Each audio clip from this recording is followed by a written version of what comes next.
ನಮಸ್ಕಾರ ಎಲ್ಲರಿಗೂ. ಯೋಗವಂತ ಯೋಗ ತರಗತಿ ಅರ್ಪಿಸುವ ಪ್ರಾಣಾಯಾಮ ಸರಣಿಗೆ ಸ್ವಾಗತ. ಕಳೆದ ವಾರ ಬಂದು ನಾವು ಹಿಂದಿನ ವಿಡಿಯೋನಲ್ಲಿ ಭಸ್ತ್ರಿಕಾದು ಒಂದು ಪ್ರಭೇದವನ್ನು ಅಭ್ಯಾಸ ಮಾಡಿದ್ವಿ. ಇವತ್ತು ಅದರ ಮುಂದುವರಿದ ಪ್ರಭೇದವನ್ನು ಇವತ್ತು ಅಭ್ಯಾಸ ಮಾಡೋಣ. ಇವತ್ತು ಮಾಡುವಂತಹ ಭಸ್ತ್ರಿಕಾದಲ್ಲಿ ಕಳೆದ ವಿಡಿಯೋನಲ್ಲಿ ಕೇವಲ ನಾವು ಉಸಿರಾಟದ ಕಡೆ ಮಾತ್ರ ಗಮನ ಹರಿಸಿದ್ವಿ. ಅಂದರೆ ವೇಗವಾಗಿ ಉಸಿರನ್ನು ತಗೊಳ್ಳೋದು, ವೇಗವಾಗಿ ಉಸಿರನ್ನು ಬಿಡೋದು, ಇಷ್ಟನ್ನು ಮಾತ್ರ ಅಭ್ಯಾಸ ಮಾಡಿದ್ವಿ. ಇವತ್ತೇನು ಮಾಡ್ತೀವಿ ಅಂದರೆ ಅದ್ರ ಜೊತೆಗೆ ಒಂದು ಕೈಗಳಿಗೆ ಒಂದು ಚಲನೆಯನ್ನು ಕೊಟ್ಟು ಅಭ್ಯಾಸವನ್ನು ಮಾಡ್ತೀವಿ. ಇವತ್ತು ಮಾಡುವಂತಹ ಭಸ್ತ್ರಿಕಾದಲ್ಲಿ ಏನಪ್ಪ ಅಂದರೆ ಇದು ಪ್ರಾರಂಭಿಕ ಸ್ಥಿತಿ ಇರುತ್ತೆ. ನಿಮ್ಮ ಎರಡೂ ಕೈಗಳಲ್ಲಿ ಮುಷ್ಟಿಯನ್ನು ಕಟ್ಟಬೇಕು, ನಿಮ್ಮ ದೇಹದ ಪಕ್ಕ ಈ ಥರ ಕೈಯನ್ನು ಇಟ್ಕೊಳ್ಬೇಕು. ಇದು ಬಂದು ಪ್ರಾರಂಭಿಕ ಸ್ಥಿತಿ. ಇಲ್ಲಿ ಉಸಿರನ್ನು ತೆಗೆದುಕೊಳ್ಳುತ್ತಾ ನಿಮ್ಮ ಕೈಗಳನ್ನು ಮೇಲೆ ಚಾಚಿ ನಿಮ್ಮ ಮುಷ್ಟಿಯನ್ನು ಹೊರಗೆ ಬಿಡ್ತೀವಿ. ತಿರ್ಗಾ ಉಸಿರನ್ನು ಹೊರ ಹಾಕುತ್ತಾ ನಿಧಾನವಾಗಿ ಹಿಂದಕ್ಕೆ ತೊಗೊಳ್ತಾ ಬರ್ತೀವಿ. ಇಲ್ಲಿ ಎರಡೂ ಚಲನೆ ಬಂದು ವೇಗವಾಗಿ ನಡೆಯುತ್ತೆ. ನಾವು ಒಂದು ಸರಿ ಮಾಡಿ ತೋರಿಸ್ತೀನಿ ನೋಡಿ. ಹೀಗೆ ವೇಗ ಉಸಿರನ್ನು ತೊಗೊಳ್ತಾ ಕೈನ ಮೇಲೆ ಕೆತ್ತೋದು, ವೇಗ ಉಸಿರನ್ನು ಹೊರಗಡೆ ಹಾಕ್ತಾ ಕೈನ ಕೆಳಗೆ ತರೋದು. ಹೀಗೆ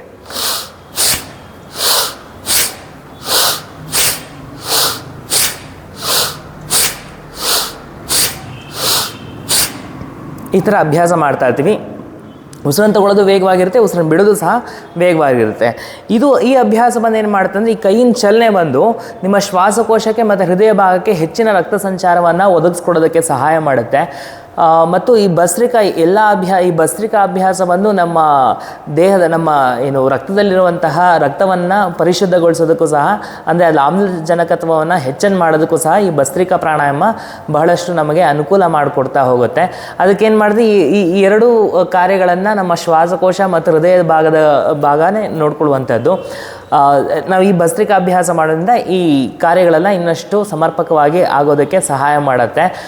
ಇದನ್ನೇನು ಮಾಡೋಣ ಅಂದರೆ, ಈ ಅಭ್ಯಾಸ ಕೆಲವರಿಗೆ ಏನಿದ್ದಲ್ಲ ವೈಟಲೈಸಿಂಗ್ ಪ್ರಾಣಾಯಾಮ ಅಂತ ನಾನು ಹೇಳಿದ್ನಲ್ಲ ಮೊದಲು, ನಾವು ವೇಗವಾಗಿ ಮಾಡುವಂತಹ ಉಸಿರಾಟ ಮಾಡುವಂಥ ಅಭ್ಯಾಸಗಳನ್ನ ವೈಟಲೈಸಿಂಗ್ ಪ್ರಾಣಾಯಾಮಗಳಂತ ಹೇಳ್ತೀವಿ. ಈ ಅಭ್ಯಾಸಗಳನ್ನ ಮಾಡಬೇಕಂದ್ರೆ ಒಂದು ಸ್ವಲ್ಪ ಜಾಗರೂಕತೆಯಿಂದ ಅಭ್ಯಾಸ ಮಾಡಬೇಕು. ನಿಮ್ಗೇನಾದರೂ ತಲೆ ತಿರುಗೋ ಥರ ಆಗ್ತಾಯಿದೆ, ಅಥವಾ ಒಂದು ರಿದಮಲ್ಲಿ ಮಾಡೋದಕ್ಕೆ ಆಗ್ತಾ ಇಲ್ಲ, ಮತ್ತು ಸುಸ್ತಾಗ್ತಾ ಇದೆ, ಹಿಂಗೆಲ್ಲ ಏನೇ ನಿಮಗೆ ಸಂದಿಗ್ಧತೆ ನಿಮಗೆ ಗೋಚರಿಸಿದ್ರೂ ಸಹ ಸ್ವಲ್ಪ ಹೊತ್ತು ಸುಧಾರಿಸ್ಕೊಂಡು ಸಾಧಾರಣ ಉಸಿರಾಟ ಮಾಡಿ ಆಮೇಲೆ ಮುಂದುವರೆದು ಹೋಗಬೇಕು. ನೀವು ಆ ಥರ ಏನಾದರೂ ತಲೆ ಸುತ್ತಾ ಇದ್ರೂ ಸಹ ತುಂಬ ಹಾಗೆ ವೇಗವಾಗಿ ಮಾಡುವಂಥದ್ದು, ಮತ್ತು ತುಂಬ ಸುಸ್ತಾದರೂ ಸಹ ನೀವು ವೇಗವಾಗಿ ಮಾಡುವಂಥದ್ದು ಆ ಥರ ಎಲ್ಲ ಮಾಡೋದು ಬೇಡ. ಕೆಲಸ ಏನಾಗುತ್ತೆ ಅಂದರೆ ಸುಸ್ತಾಗಿ ಅದನ್ನು ತುಂಬ ಒತ್ತಾಯಪೂರ್ವಕವಾಗಿ ಮಾಡ್ತಾ ಇರ್ತೀವಿ, ಹಂಗೆ ಮಾಡೋದು ಬೇಡ. ನಿಮ್ಗೆ ಏನಾದ್ರು ಸ್ವಲ್ಪ ರಿದಮ್ ಕಳ್ಕೊಳ್ತಾ ಇದೆ, ನಿಮಗೆ ಒಂದು ಹದದಲ್ಲಿ ನೀವು ಮಾಡೋದಕ್ಕೆ ಆಗ್ತಾಯಿಲ್ಲ ಅಂತ ಅನಿಸಿದ ತಕ್ಷಣ ಕೈನ ರಿಲೀಸ್ ಮಾಡಿಕೊಂಡು ಸಾಧಾರಣ ಉಸಿರಾಟವನ್ನು ಮಾಡಿ. ಉಸಿರಾಟ ಸಾಧಾರಣಕ್ಕೆ ಬಂದ ನಂತರ ಮುಂದಿನ ಸುತ್ತಿಗೆ ಅಭ್ಯಾಸ ಮಾಡಿ.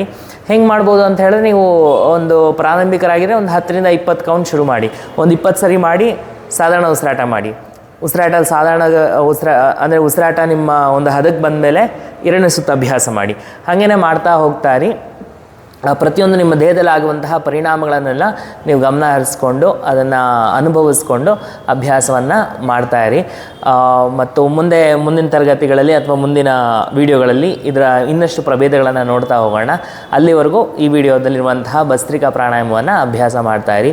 ಮತ್ತು ಈ ಪ್ರಾಣಾಯಾಮದ ಅಭ್ಯಾಸ ಅಥವಾ ಸಂಪೂರ್ಣ ಈ ಪ್ರಾಣಾಯಾಮ ಸರಣಿಯಲ್ಲಿ ಯಾವುದೇ ಅಭ್ಯಾಸದಲ್ಲಿ ನಿಮ್ಗೆ ಏನೇ ಸಂದೇಹಗಳು ಗೋಚರಿಸಿದ್ರೂ ಸಹ ನೀವು ಆರಾಮಾಗಿ ನಮ್ಮ ಕಮೆಂಟ್ ಬಾಕ್ಸ್ನಲ್ಲಿ ಹಾಕಿರಿ.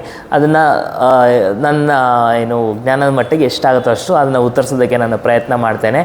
ಮತ್ತು ನಾವು ಹಾಕುವಂತಹ ವಿಡಿಯೋಗಳ ಮಾಹಿತಿ ನಿಮಗೆ ತ್ವರಿತವಾಗಿ ದೊರೆಯಲು ನಮ್ಮ ಯೋಗವಂತ ಯೂಟ್ಯೂಬ್ ಚಾನಲನ್ನು ಸಬ್ಸ್ಕ್ರೈಬ್ ಮಾಡಿಕೊಳ್ಳಿ. ಮುಂದಿನ ವಾರ ಮುಂದಿನ ವಿಡಿಯೋ ಒಂದಿಗೆ ಮತ್ತೆ ಭೇಟಿ ಮಾಡೋಣ.